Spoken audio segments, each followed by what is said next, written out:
Okay, let's go! So somewhere in Cavite, hulaan nyo kung nasaan na naman to. So isa sa mga bypass road, no? So alam nyo naman yan sa Cavite. Di pa naman ganun karami dito ang building. So alam na yan. So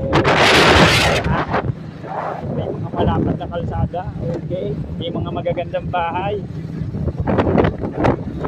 So yan, so papunta kami sa aming kliyente somewhere in Gentry.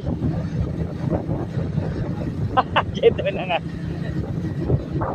Yan, nalaman tuloy nila. Nagpahula pero sinabi din mahusay. Pero syempre hindi nila alam kung saan eksakto sa Gentry.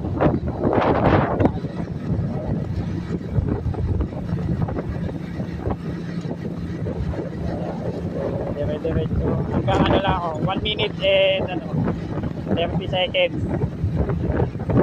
At pabayan na tayo doon. Hindi pwede mag 30 seconds. Kasi nandito na agad tayo sa exit. Okay. Ayaw lang namin ma-traffic. Kasi traffic na mamaya. At uulan pa. At sama ang panahon. Sige, 13 seconds.